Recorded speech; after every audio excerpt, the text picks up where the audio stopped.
ଆସନ୍ତୁ ଶୁଣିବା ଗପଟିଏ ଲେଖିଛନ୍ତି ପୋଲାଣ୍ଡର ଗାଳ୍ପିକ ହେନରିକ୍ ସେଙ୍କେଭିଚ୍, ଯାହାକୁ ଅନୁବାଦ କରିଛନ୍ତି ଓଡ଼ିଆରେ ସୁକାନ୍ତ ଦାସ। ଗପର ନାଁ ଶିଶୁ ସଙ୍ଗୀତକାର। ତେବେ ଆସନ୍ତୁ ଶୁଣିବା।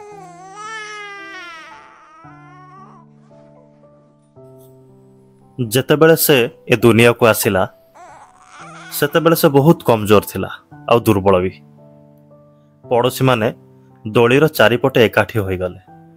ମା ଆଉ ପିଲାକୁ ଦେଖି ନିଜ ଭିତର ଅସହାୟ ପଣିଆକୁ ଦେଖାଇବାର ଚେଷ୍ଟା କଲେ। ସେମାନଙ୍କ ଭିତରେ କମାରର ସ୍ତ୍ରୀ ସବୁଠାରୁ ଅନୁଭବୀ ଥିଲା। ତେଣୁ ସେ ରୋଗିଣା ସ୍ତ୍ରୀକୁ ନିଜ ପ୍ରକୃତି ଅନୁସାରେ ଧୈର୍ଯ୍ୟ ଦେବାରେ ଲାଗିଲା।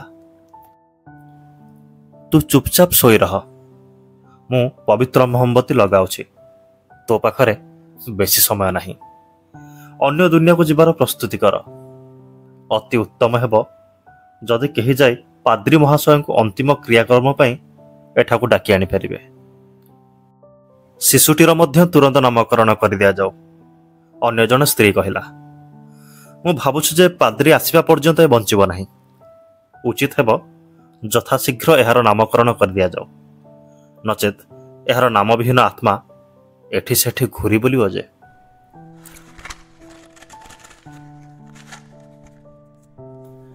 ଏକଥା କହୁ କହୁ ସେ ପବିତ୍ର ମହମବତୀ ଜଳାଇଦେଲା। ଶିଶୁଟିକୁ କୋଳରେ ଧରି ତା ଉପରେ ପବିତ୍ର ଜଳ ଛିଞ୍ଚିବାରେ ଲାଗିଲା, ଯେତେବେଳ ପର୍ଯ୍ୟନ୍ତ ଶିଶୁଟି ଆଖିର ପିଛୁଳା ନ ପକାଇଛି। ଏହା ସହିତ ସେ ପବିତ୍ର ପାଠର ମଧ୍ୟ ଜପ କରି ଚାଲିଲା। ପରମ ପୂଜ୍ୟ ପିତା, ପୁତ୍ର ଏବଂ ପବିତ୍ର ଆତ୍ମାର ନାମ ନେଇ ମୁଁ ତ ନାମକରଣ କରୁଛି। ତୋର ନାମ ହେବ ଜେନ୍।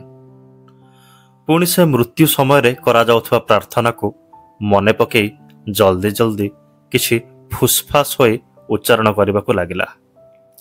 ହେ ଇସାଇ ଆତ୍ମା, ଏ ଦୁନିଆରୁ ବର୍ତ୍ତମାନ ବିଦାୟ ନିଅ ଏବଂ ଯେଉଁଠାରୁ ଜନ୍ମ ନେଇଥିଲ ସେହିଠାରେ ଶରଣ ନିଅ।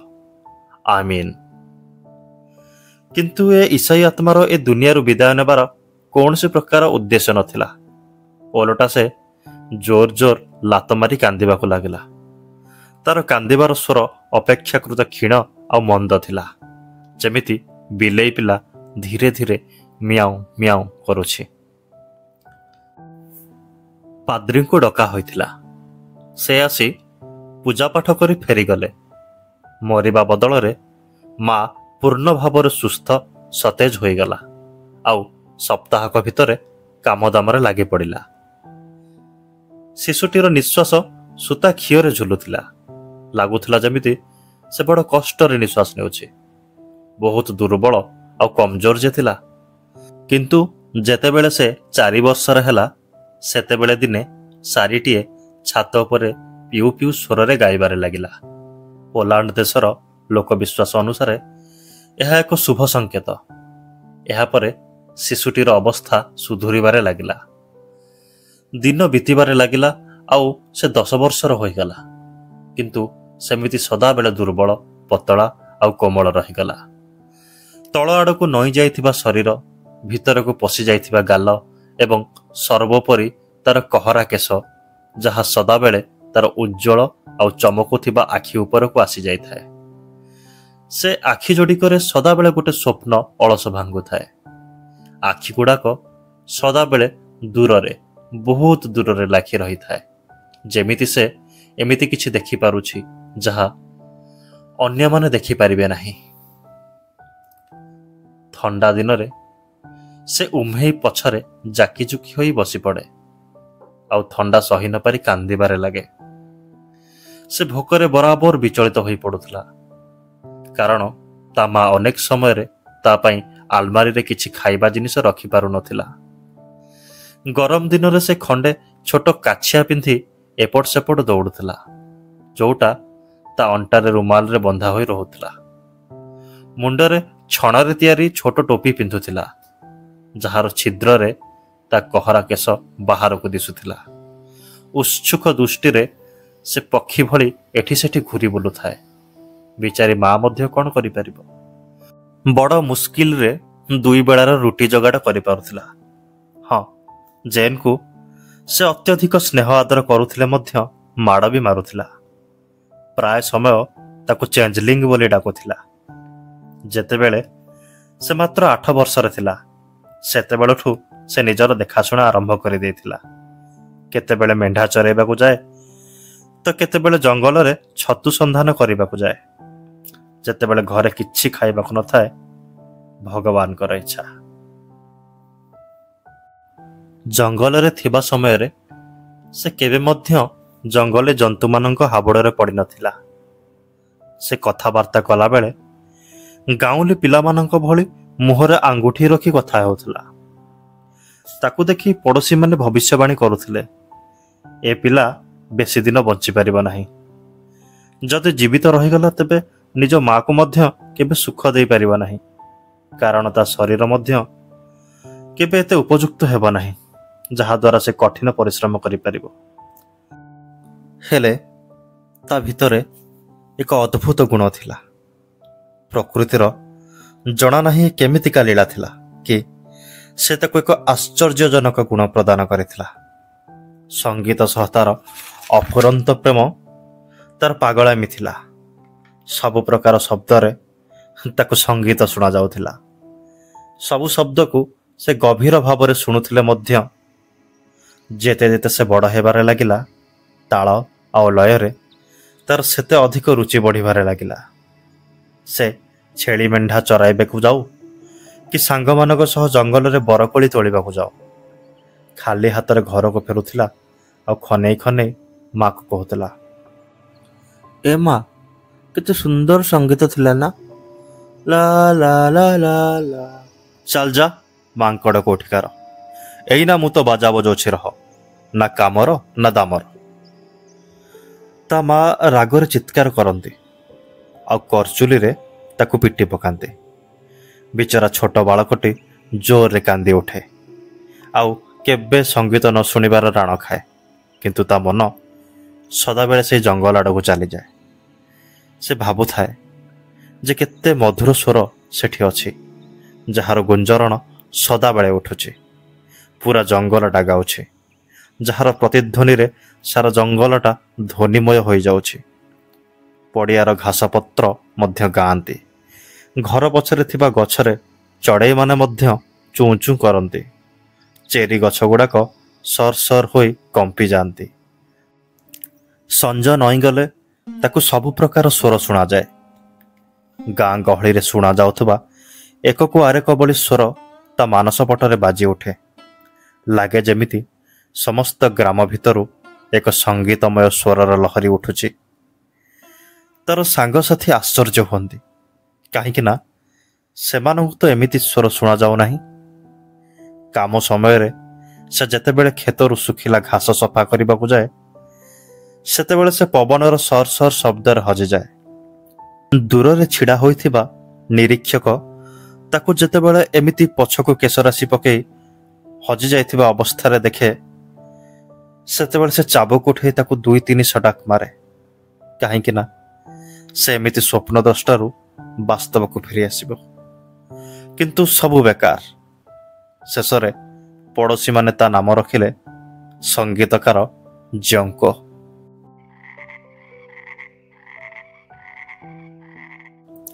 ରାତିରେ ଯେତେବେଳେ ବେଙ୍ଗମାନଙ୍କର ଟର ଟର ଶବ୍ଦ ଶୁଣାଯାଏ, ଚରା ଭୂଇଁରୁ କୁଟକୁଟିଆ ମାନେ କୁଟ କୁଟ କରନ୍ତି, ସନ୍ତସନ୍ତିଆ ଜାଗାରେ ଥିବା ଝିଙ୍କାରୀମାନଙ୍କର ଝି ଝି ଶବ୍ଦରେ କାନ ଫାଟି ପଡ଼େ, ବାଡ଼ ପଛରେ ମୁର୍ଗାମାନେ ବାଙ୍ଗ ଦିଅନ୍ତି, ସେତେବେଳେ ବାଳକଟି ଶୋଇପାରେ ନାହିଁ।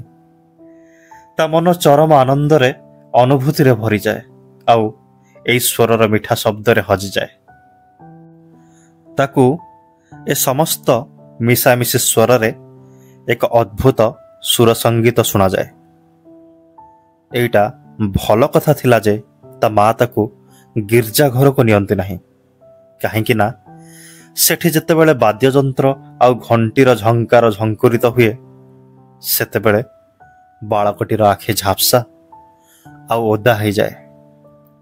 ସେତେବେଳେ ତା ଭିତରେ ଏକ ଚମତ୍କାର କମ୍ପନ ସୃଷ୍ଟି ହୁଏ। ଜଣାପଡ଼େ ସେ ଯେମିତି ଅନ୍ୟ ଏକ ଦୁନିଆର ଆଲୋକରେ ଆଲୋକିତ ହୋଇ ଉଠୁଛି। ରାତି ସମୟରେ ଗାଁରେ ପହରା ଦେଲାବେଳେ ଚୌକିଦାର ଏମିତି କେବେ କେବେ ନିଜକୁ ଜାଗ୍ରତ ରଖିବା ପାଇଁ ତାରା ସବୁକୁ ଗଣିବାରେ ଲାଗିଯାଏ କିମ୍ବା କ୍ଷୀଣ ସ୍ୱରରେ କୁକୁରମାନଙ୍କ ସହ ଗପିବାକୁ ଲାଗିଯାଏ। ଏମିତି ସମୟରେ ଅନେକ ଥର ସେ ଜଙ୍କକୁ ଗୋଟେ ଧଳା କାଛିଆ ପିନ୍ଧି ଏପଟ ସେପଟ ହୋଇ ଦୌଡ଼ିବାର ଦେଖିଥିଲା, ଯେତେବେଳେ ମଦ୍ୟଶାଳାର ମଧ୍ୟମ ଆଲୁଅ ବାହାରେ ବିଛାଡ଼ି ହୋଇ ପଡ଼ୁଥିଲା।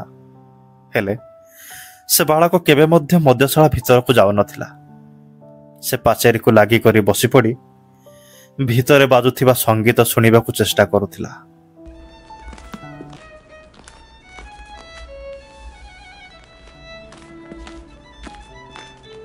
ଭିତରେ ଯେତେବେଳେ ଅନେକ ଯୁଗଳ ସଙ୍ଗୀତର ମଧୁର ସ୍ୱରରେ ଝୁମି ଝୁମି ପାଦରେ ପାଦ ମିଶିଯାଏ, ସେତେବେଳେ ବାଳିକାମାନଙ୍କର ମସ୍ତିଭରା ସ୍ୱର ଶୁଣାଯାଏ। ହାଲକା ହାଲକା ଭାଓଲିନ୍ ବାଜୁଥାଏ। ପିଆନୋର ଉଚ୍ଚ ସ୍ୱର ମଧ୍ୟ ଗୁଞ୍ଜରଣ ସୃଷ୍ଟି କରୁଥାଏ। ଝରକା ଗୁଡ଼ାକ ଆଲୁଅରେ ଗାଧୋଇ ପଡ଼ୁଥାନ୍ତି। ନାଚ ଚଟାଣରେ ଚର ଚର ଶବ୍ଦରେ ଗୀତ ଗୁଡ଼ାକ ଆହୁରି ଝୁମି ଉଠେ। ଜଙ୍କ ତନ୍ମୟ ହୋଇ ଏହାକୁ ଶୁଣୁଥାଏ। ଏମିତିଆ ମଧୁର ସ୍ୱରରେ ବାଜୁଥିବା ଭାଓଲିନ୍ ପାଇବା ପାଇଁ ସେ କିଛି ମଧ୍ୟ କରିବାକୁ ପ୍ରସ୍ତୁତ ଥିଲା। କିନ୍ତୁ ହାୟ, ଏସବୁ ତା ଭାଗ୍ୟରେ କାହିଁ? ସେ ଏହାକୁ କେମିତି ପାଇବ? ସେମାନେ ଯଦି ତାକୁ ଥରେ ମାତ୍ର ଭାଓଲିନ୍ଟାକୁ ହାତରେ ଧରିବାକୁ ଦିଅନ୍ତେ, ତେବେ ତା ଜୀବନ ମଧ୍ୟ ଧନ୍ୟ ହୋଇଯାଆନ୍ତା। କିନ୍ତୁ ନୁହେଁ, ତା ଭାଗ୍ୟରେ ତ କେବଳ ଶୁଣିବା ଲେଖା ଅଛି। ସେ ଅନେକ ଡେରି ପର୍ଯ୍ୟନ୍ତ ସେଠାରେ ମୂର୍ତ୍ତିବତ୍ ଛିଡ଼ା ହୋଇ ଶୁଣି ଚାଲିଥାଏ, ଯେତେବେଳ ପର୍ଯ୍ୟନ୍ତ ଅନ୍ଧାର ଭେଦ କରି ଚୌକିଦାରର ସ୍ୱର ଶୁଣା ନଯାଏ। ଚାଲ ବର୍ତ୍ତମାନ ଯା, ଶୋଇବା ସମୟ ହେଇଗଲା। ସେତେବେଳେ ଯାଇ ଏ କ୍ଷୁଦ୍ର ବାଳକ ଅନ୍ଧାର ଭିତରେ ଖାଲି ପାଦରେ ଦୌଡ଼ି ଦୌଡ଼ି ନିଜ କୁଡ଼ିଆ ଆଡ଼କୁ ଚାଲିଯାଏ। କିନ୍ତୁ ଅନେକ ବିଳମ୍ବ ପର୍ଯ୍ୟନ୍ତ ଭାଓଲିନ୍ର ସ୍ୱର ତା ପିଛା କରୁଥାଏ। ଯେତେବେଳେ ଫସଲ କଟା କିମ୍ବା ବିବାହ ଉତ୍ସବ ସମୟରେ ବାଜା କିମ୍ବା ସାରଙ୍ଗୀ ବାଜେ, ସେତେବେଳେ ତା ମନ ଖୁବ୍ ଆନନ୍ଦିତ ହୋଇଯାଏ। ଏମିତିଆ ସମୟରେ ସେ ଉମ୍ଭେଇ ପଛରେ ଚୁପଚାପ ହୋଇ ବସିଯାଏ ଏବଂ କିଛି ଦିନ ପର୍ଯ୍ୟନ୍ତ ତା ମୁହଁରୁ ପଦେ କଥା ମଧ୍ୟ ବାହାରେ ନାହିଁ। ଚମକୁଥିବା ଆଖିରେ ସାମ୍ନାକୁ ଏମିତି ଭାବରେ ଚାହିଁ ରହେ, ଯେମିତି ରାତିରେ ବିଲେଇର ଆଖି ଦେଖାଯାଏ। ଶେଷରେ କାଠ ପଟାରେ ସେ ନିଜ ପାଇଁ ଗୋଟେ ସାରଙ୍ଗୀ ତିଆରି କଲା। ଘୋଡ଼ା କେଶକୁ ତାର ଭାବରେ ବ୍ୟବହାର କଲା, କିନ୍ତୁ ତାର ସ୍ୱର ପାନ୍ଥଶାଳାରେ ବାଜୁଥିବା ଭାଓଲିନ୍ ଭଳି ମଧୁର ନଥିଲା। ତାରରୁ ବହୁତ ପତଳା ସ୍ୱର ବାହାରୁଥିଲା, ଯେମିତି ମାଛି କିମ୍ବା କୀଟପତଙ୍ଗ ଭିଁ ଭିଁ କରୁଛନ୍ତି। ତଥାପି ସକାଳଠାରୁ ଅନେକ ରାତି ପର୍ଯ୍ୟନ୍ତ ସେ ତାକୁ ବଜାଉଥାଏ। ଅବଶ୍ୟ ତାକୁ ତାର ଏ ଅଭ୍ୟାସ ପାଇଁ ବହୁତ ମାଡ଼ ଖାଇବାକୁ ପଡ଼େ, କିନ୍ତୁ ଏସବୁ ଛାଡ଼ିବା ତା ଅକ୍ତିଆରେ ନଥିଲା। ସେ ସଦାବେଳେ ବଜେଇବାର ସୁଯୋଗ ଅପେକ୍ଷାରେ ରହୁଥିଲା। ବାଳକଟି ଦିନକୁ ଦିନ କମଜୋର ଆଉ ଦୁର୍ବଳ ହେବାରେ ଲାଗିଲା, କିନ୍ତୁ ମୁଣ୍ଡର କେଶ ଅଧିକ ଘଞ୍ଚ ହୋଇଯାଉଥିଲା। ଆଖି ଦୁଇଟି ସଦାବେଳେ ସତର୍କ ଆଉ ଲୁହ ଭରା ରହୁଥିଲା। ଛାତି ଆଉ ଗାଲ ଭିତରକୁ ପଶିବାରେ ଲାଗିଥିଲା। ସେ କେତେବେଳେ ମଧ୍ୟ ସାଧାରଣ ପିଲାଙ୍କ ଭଳି ସୁସ୍ଥ ହୋଇପାରିଲା ନାହିଁ। ତାହାର ସେହି ଅବସ୍ଥା ଥିଲା ଯାହା ବିଚାର ସେ ଗରିବ ସାରଙ୍ଗୀର ଥିଲା, ଯେଉଁଟା ବଡ଼ ମୁସ୍କିଲରେ ବାଜି ପାରୁଥିଲା। ଫସଲ କଟା ସମୟରେ ସେ ପ୍ରାୟ ଉପାସ ରହୁଥିଲା, କାହିଁକି ନା ଏ ସମୟରେ ପ୍ରାୟତଃ କଞ୍ଚା ଶାଲଗମ ଖାଇ ଜୀବିତ ରହୁଥିଲା। ତାର ସଦାବେଳେ ଗୋଟିଏ ଇଚ୍ଛା ଥିଲା, କେମିତି ହେଉ ପଛେ ତାକୁ ଗୋଟେ ଭାଓଲିନ୍ ମିଳନ୍ତା କି। କିନ୍ତୁ ଦୁଃଖର କଥା, ତାର ଏହି ଇଚ୍ଛା ପାଇଁ ତାକୁ ଜୀବନ ଦେବାକୁ ପଡ଼ିଲା। ଉପରେ ଥିବା ବଙ୍ଗଳାର ମାଲିକ ବୈରନ୍ ଆଉ ତାର ପୁରା ପରିବାର ଅନେକ ଦିନରୁ ଇଟାଲୀରେ ରହି ଆସୁଥିଲେ। ବଙ୍ଗଳାର ଦେଖାଶୁଣା କରୁଥିବା ବର୍ଦ୍ଦିଧାରୀ ସିପାହୀ ପାଖରେ ଗୋଟିଏ ଭାଓଲିନ୍ ଥିଲା। ଯେବେ କେବେ ନିଜ ସୁନ୍ଦରୀ ପ୍ରେମିକା କିମ୍ବା ଚାକରମାନଙ୍କୁ ଖୁସି କରିବା ପାଇଁ ତାକୁ ବଜାଉଥିଲା। ଜ୍ୟୋଙ୍କୁ ଅନେକ ସମୟରେ ଉଚ୍ଚ ଉଚ୍ଚ ଗଛ ମଝିରେ ଚାକରମାନଙ୍କ ଘରର କବାଟ ଉପରେ ଚୁପଚାପ ବସି ରହୁଥିଲା। ତାର କେବଳ ଗୋଟିଏ ଝୁଙ୍କ ଥିଲା, ଯେମିତି ହଉ ସେ ଭାଓଲିନ୍ର ସ୍ୱର ଶୁଣିବ, ନହେଲେ କମ୍ ସେ କମ୍ ଭାଓଲିନ୍ଟାକୁ ଟିକେ ଆଖି ଭରି ଦେଖିବ। ଭାଓଲିନ୍ଟା ସଦାବେଳେ କବାଟ ପାଖ କାନ୍ଥରେ ଟଙ୍ଗା ହୋଇ ରହୁଥିଲା। ବାଳକଟି ସଦାବେଳେ ସେ ଆଡ଼କୁ ଆଶ୍ଚର୍ଯ୍ୟ ଭରା ଦୃଷ୍ଟିରେ ଚାହୁଁଥିଲା। ଏମିତିଆ ସମୟରେ ତାର ସମଗ୍ର ଆତ୍ମା ଆଖିପଟେ ବାହାରି ଆସୁଥିଲା। ସେଇଟା ତା ପାଇଁ ଦୁନିଆର ସବୁଠାରୁ ମୂଲ୍ୟବାନ ବସ୍ତୁ ଥିଲା। ଅଚାନକ ଗୋଟେ ମୌନ ଇଚ୍ଛାରେ ସେ ପଡ଼ିଗଲା। କେମିତି ହେଉ ଯଦି ସେ ତାକୁ ହାତରେ ଛୁଇଁ ପାରନ୍ତା, ପାଖରୁ ଦେଖିପାରନ୍ତା। ଏହି ଚିନ୍ତା ଆସିବା ମାତ୍ରେ ତା ମନରେ ଖୁସିର ଜୁଆର ଉଠିଲା। ଦିନେ ସନ୍ଧ୍ୟାରେ ସେ ଦେଖିଲା ଚାକରମାନଙ୍କ କୋଠରୀ ଗୁଡ଼ିକରେ କେହି ନାହାନ୍ତି। ପୁରା ପରିବାର ତ ଏମିତି ଇଟାଲୀରେ ରହୁଥିଲେ। ଘର ଖାଲି ଥିଲା। ବର୍ଦ୍ଦିଧାରୀ ସିପାହୀ ମଧ୍ୟ ନିଜ ପ୍ରେମିକା ସହ କେଉଁଆଡ଼େ ବୁଲିବାକୁ ଯାଇଥିଲା। ଲଟାବୁଦା ଭିତରେ ଛପି ରହିଥିବା ଜଙ୍କ ବହୁ ପୂର୍ବରୁ କବାଟ ଫାଙ୍କରେ ନିଜ ଲକ୍ଷ୍ୟ ଉପରେ ଦୃଷ୍ଟି ନିବଦ୍ଧ କରି ବସି ରହିଥିଲା। ସେତେବେଳେ ଚନ୍ଦ୍ରମା ସାରା ଆକାଶରେ ନିଜର ଯୌବନର ଛଟା ବରଷେଇ ଚାଲିଥିଲେ। କୋଠରୀ ଭିତରେ ମଧ୍ୟ ଚନ୍ଦ୍ରକିରଣ ଗୋଟେ ଗୋଲ ଘେରା ଆକାଶରେ ସାମ୍ନାରେ ଥିବା କାନ୍ଥ ଉପରେ ପଡ଼ୁଥିଲା। ପୁଣି ଧୀରେ ଧୀରେ କିରଣର ସେ ଘେରା ଯାଇ ଭାଓଲିନ୍ ଉପରେ ପଡ଼ିଲା, ଆଉ ଭାଓଲିନ୍ଟା ଚାନ୍ଦିନୀରେ ଗାଧୋଇ ପଡ଼ିଲା। ବାଳକଟି ଦେଖିଲା ଯେ ଘନ ଅନ୍ଧକାର ଭିତରେ ଦୁଧିଆ କିରଣରେ ଭାଓଲିନ୍ଟା ଚମକି ଉଠୁଛି। ଏତେ ଉଜ୍ଜ୍ୱଳ ଯେ ତାର ଚମକରେ ତା ଆଖି ଝଲସି ଉଠିଲା। ଭାଓଲିନ୍ର ତାର, ଗର୍ଦ୍ଦନ, ଚାରିପଟ ସବୁକିଛି ସଫା ଦେଖାଯାଉଥିଲା। ଖୁଣ୍ଟିଗୁଡ଼ିକ ଜୁଳୁଜୁଳିଆ ପୋକର ନୀଳ ଆଲୋକ ଭଳି ଝଲସୁଥିଲା, ଆଉ ଭାଓଲିନ୍ର ଗଜ ଗୋଟେ ଯାଦୁର ଛଡ଼ ଭଳି ଦେଖାଯାଉଥିଲା। ବାଃ, କେତେ ସୁନ୍ଦର, ଏକଦମ ଯାଦୁକରୀ। ଜଙ୍କ ଲାଳସାଭରା ଦୃଷ୍ଟିରେ ଭାଓଲିନ୍ ଆଡ଼କୁ ଚାହିଁ ରହିଲା। ସେ ଲତାଗୁଳ୍ମ ଭିତରେ ଲୁଚିକରି ବସିଥିଲା। ସେ ତା କମଜୋର ଆଣ୍ଠୁରେ କୋହୁଣି ଭରା ଦେଇ ବସିଥିଲା, ଅବାକ୍, ନିଶ୍ଚଳ, କେବଳ ଗୋଟିଏ ଜିନିଷରେ ଦୃଷ୍ଟି ନିବଦ୍ଧ। ତା ମନ ବିଷାଦରେ ଭରିଗଲା, କିନ୍ତୁ ପର ମୁହୂର୍ତ୍ତରେ ଉତ୍କଟ ଆକାଂକ୍ଷାରେ ସେ ବିଷାଦକୁ ଦୂର କରିଦେଲା। କ'ଣ ଏହା ଏକ ଯାଦୁ ନା ଅନ୍ୟ କିଛି? ଭାଓଲିନ୍ର ଅଦମ୍ୟ ଲାଳସା ତା ମୁଣ୍ଡରେ ଘର କରିସାରିଥିଲା। କ୍ଷଣକ ପାଇଁ ଭାଓଲିନ୍ଟା ଅନ୍ଧାରରେ ବୁଡ଼ିଗଲା, କିନ୍ତୁ ପୁଣି ଥରେ ଦୁଇଗୁଣ ଆଭାରେ ଚମକି ଉଠିଲା। ଯାଦୁ। ବାସ୍ତବରେ ଏହା ଯାଦୁ ବ୍ୟତୀତ ଅନ୍ୟ କିଛି ନଥିଲା। ଏହା ଭିତରେ ସର ସର ଶବ୍ଦ କରି ପବନ ବହିବାରେ ଲାଗିଲା। ଗଛ ସବୁ ହଲିବାରେ ଲାଗିଲେ। ଲତା ସବୁ ଧୀରେ ଧୀରେ ଫୁସଫାସ ହେଲେ, ଆଉ ଏମିତି ଜଣାଗଲା ସମସ୍ତେ ଯେମିତି ବାଳକଟିକୁ ଉସ୍କଉଛନ୍ତି। ଯା ଜଙ୍କ, ଆଗକୁ ବଢ଼, ଯା ଜଙ୍କ, ଆଗକୁ ବଢ଼, ଏଠି ବର୍ତ୍ତମାନ କେହି ନାହାନ୍ତି, ଯା ଜଙ୍କ, ଯା। ରାତିଟା ଉଜ୍ଜଳ ଏବଂ ନିର୍ମଳ ଥିଲା। ବଗିଚାରେ ଥିବା ପୋଖରୀ କୂଳରେ ଶାରୀଟା କୁହୁ କୁହୁ କରିବା ଆରମ୍ଭ କରିଦେଲା। କେତେବେଳେ ଧୀରେ ଧୀରେ ତ କେତେବେଳେ ଜୋରରେ। ତା ଗୀତର ବୋଲଟା ଥିଲା ଏମିତିଆ, ଆଗକୁ ବଢ଼, ସାହସ କର, ଯା, ଛୁଇଁ ନିଅ ପ୍ରିୟ। ଗୋଟେ ସଚ୍ଚୋଟ କଳାକାଉ କିନ୍ତୁ ବାଳକଟିର ମୁଣ୍ଡ ଉପରେ ଘୁରି ଘୁରି କହିଲା, ନା ଜଙ୍କ ନା। କାଉ ଉଡ଼ିଗଲା। ଶାରୀ କିନ୍ତୁ ବର୍ତ୍ତମାନ ମଧ୍ୟ ଗାଉଥିଲା। ଲତାପତ୍ର ସବୁ ଦୁଇଗୁଣ ବେଗରେ ଫୁସଫାସ ହୋଇ କହିଲେ, ଯାଅ, ସେଠି କେହି ନାହାନ୍ତି, ଯା। ଭାଓଲିନ୍ଟି ବର୍ତ୍ତମାନ ମଧ୍ୟ ଚନ୍ଦ୍ରକିରଣ ଘେରରେ ଟଙ୍ଗା ହୋଇଥିଲା। ଏବେ ସେ ଘଞ୍ଚ ଲତାପତ୍ର ଭିତରୁ ଉଠି ଛିଡ଼ା ହୋଇଥିଲା। ଅଗଣା ଭିତରେ ସେ କୋମଳ ବାଳକର ଧାଙ୍କୁଣୀ ଭଳି ଚାଲୁଥିବା ନିଶ୍ୱାସ ସ୍ପଷ୍ଟ ଶୁଣାଯାଉଥିଲା। କ୍ଷଣକ ଭିତରେ ଚନ୍ଦ୍ରକିରଣରେ ଦିଶୁଥିବା ସେ ଧଳା ବୃତ ମଧ୍ୟ ଉଭେଇ ଯାଇଥିଲା। କେବଳ ଗୋଟେ ଛୋଟ ପାଦ ସିଡ଼ି ଉପରେ ଦେଖାଯାଉଥିଲା। ସାଙ୍ଗ କାଉଟି ମଧ୍ୟ ପୁଣି ଥରେ ଘୁରି ଘୁରି କହିଲା, ନା ନା, ଯାଆନି। କିନ୍ତୁ ଜଙ୍କ ଭିତରେ ପ୍ରବେଶ କରିସାରିଥିଲା।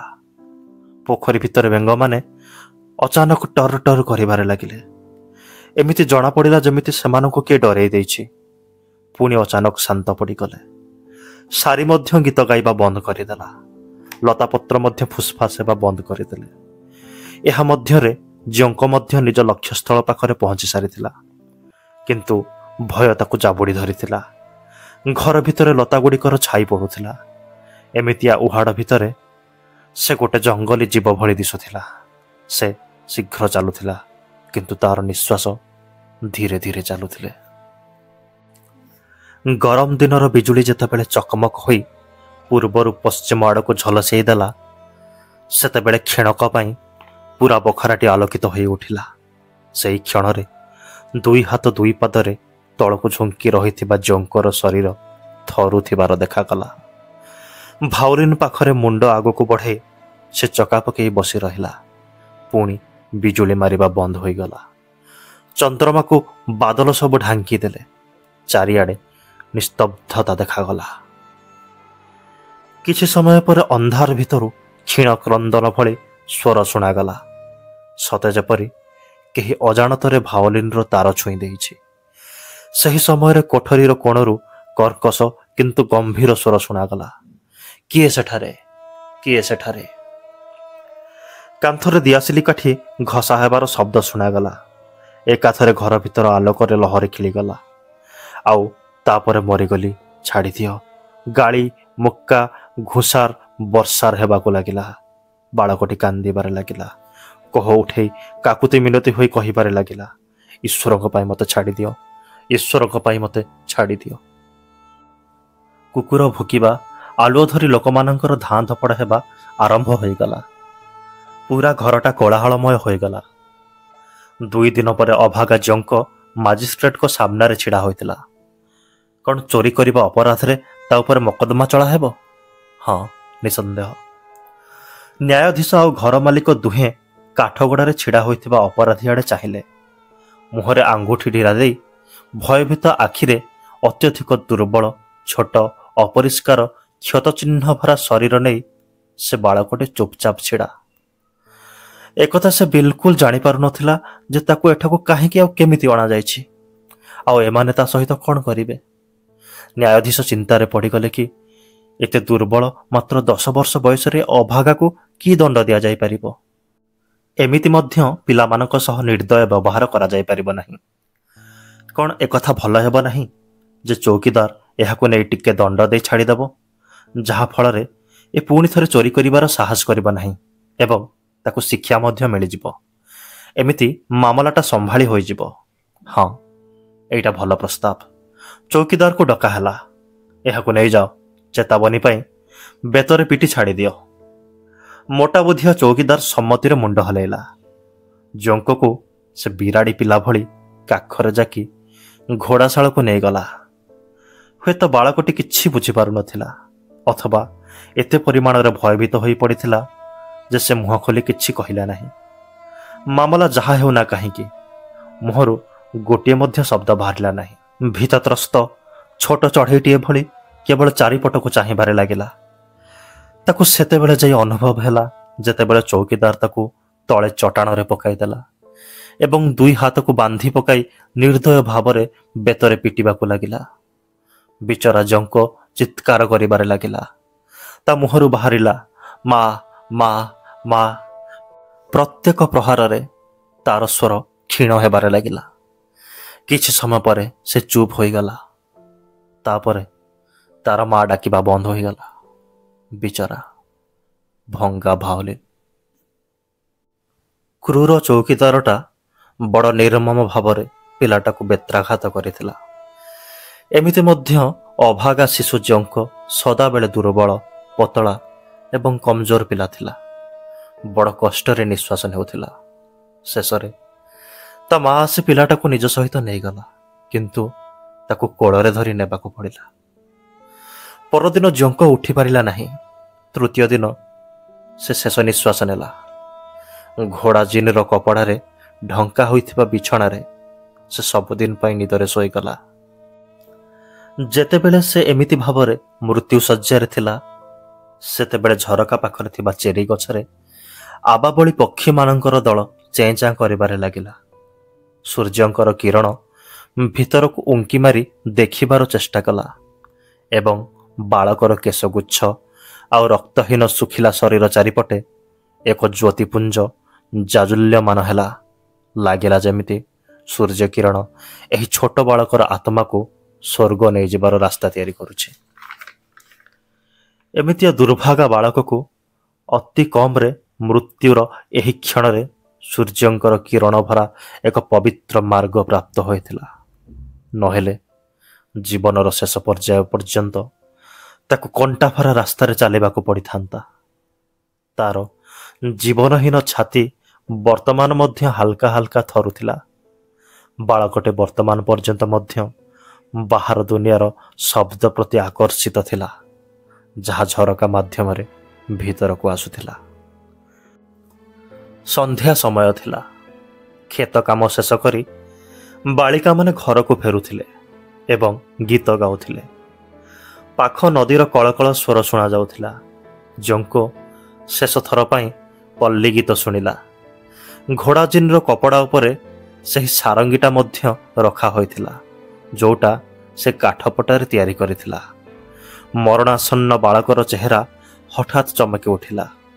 ତା ଧଳା ଓଠରେ ଗୋଟିଏ ଶବ୍ଦ ବାହାରିଲା, ମା।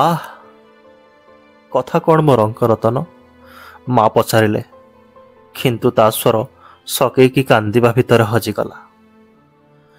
ମା, ଭଗବାନ ମୋତେ କ'ଣ ସ୍ୱର୍ଗରେ ଭାଉଲିନ୍ ଦେବେ, ଯେଉଁଟା ଅସଲି ହୋଇଥିବ? ହଁ ମୋ ଶଙ୍ଖାଳୀ। ସେ ଏହାଠାରୁ ଅଧିକ କିଛି କହିପାରିଲେ ନାହିଁ। ଭିତରେ ଲୁହର ଆଗ୍ନେୟଗିରିରେ ଉଦ୍ଗୀରଣ ହେଲା। ସେ ବିଡ଼ବିଡ଼ ହେଲେ ସିନା କିଛି କହିପାରିଲେନି। ଓଃ ଜେସସ୍! ଜଙ୍କ ଏବେ ଶବ ଥିଲା। ତା ମା ତା ଛାତି ଉପରେ ମୁଣ୍ଡ ରଖି ହୃଦୟ ଫଟା ବିଳାପ କରିବାକୁ ଲାଗିଲେ। ସବୁ ସରିଗଲା। ଯେତେବେଳେ ସେ ମୁଣ୍ଡ ଉଠାଇଲେ, ସେତେବେଳେ ଶିଶୁ ସଙ୍ଗୀତକାରର ଆଖି ଖୋଲା ଆଉ ନିଶ୍ଚଳ ଥିଲା। ମୁହଁରେ ଶାନ୍ତି, ଗମ୍ଭୀରତା ଆଉ ଦୃଢ଼ ନିଶ୍ଚୟ ଝଲକୁଥିଲା। ଶିଶୁ ନଟଖଟ ଜଙ୍କ। ଈଶ୍ୱର ତ ଆତ୍ମାକୁ ଶାନ୍ତି ଦିଅନ୍ତୁ। ପରଦିନ ବେୟରନ୍ ଆଉ ତାଙ୍କ ପରିବାରର ସଦସ୍ୟମାନେ ଇଟାଲୀରୁ ଗାଁକୁ ଫେରିଆସିଲେ। ତାଙ୍କ ସହିତ ବଙ୍ଗଳାକୁ ତାଙ୍କ ଝିଅ ଆଉ ତାର ଭାବି ସ୍ୱାମୀ ମଧ୍ୟ ଆସିଥିଲେ। ଇଟାଲୀ ସତରେ କେତେ ହୃଦୟବାନ ଦେଶ, ଭାବି ସ୍ୱାମୀ ଯୁବକ କହିଲା। ହଁ, ଏଠିକାର ଲୋକେ ଖୁବ୍ ହୃଦୟବାନ, କଳାକାରମାନଙ୍କର ଦେଶ। ପ୍ରକୃତରେ ଏମାନେ କଳାକୁ ଦେଖିବା ଆଉ ପ୍ରୋତ୍ସାହନ ଦେବାରେ ବହୁତ ଆନନ୍ଦ ପାଆନ୍ତି, ଯୁବତୀ ଜଣକ ଉତ୍ତରରେ କହିଲେ। ସେତେବେଳେ ଜଙ୍କର କବର ଉପରେ ଅନେକ ପୋକଜୋକ ଭିଁ ଭାଁ କରୁଥିଲେ।